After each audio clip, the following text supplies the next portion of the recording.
Tara, engine wash tayo. Before anything else, make sure na malamig muna yung makina ng sasakyan. First, kailangan natin takpan yung mga sensitive parts tulad ng alternator. At kung may aftermarket air filter kayo, balutin nyo na rin ng plastic. Pag natakpan na lahat, proceed na tayo sa pag-foam ng buong engine bay. Gamit ko dito yung Reverse Citrus Car Shampoo. Since hindi naman ganun kadumi yung engine bay ko, hindi ko na kailangan gumamit ng degreaser. Enough na tong shampoo para linisin yung buong area.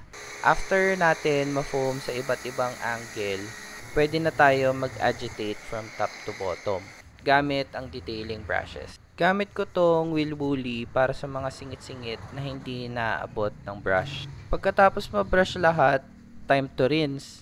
Habang nag-rinse ako, mapapansin nyo na malayo yung tutok ng pressure washer gun sa engine bay. Gamit ko yung widest angle tip, 40 degrees, para wide at gentle lang yung spray. Importanteng tandaan, huwag itutok na sobrang lapit sa makina kasi posibleng may masira.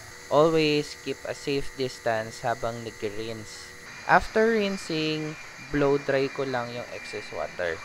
Di kailangan sobrang tuyo kasi maglalagay pa naman tayo ng engine dressing.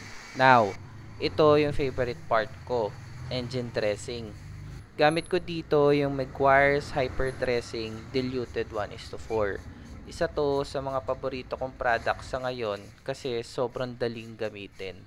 Spray lang all over the engine bay, tapos close the hood. Balikan natin after 1 to 2 hours habang nililinis ko naman yung labas ng kotse. After a while, check natin.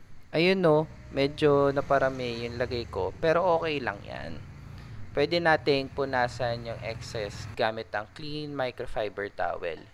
Kita mo yan? Parang bago ulit yung engine bay, no? Kaya mo rin to gawin in just 30 minutes to 1 hour. Follow for more detailing tips. Bye-bye!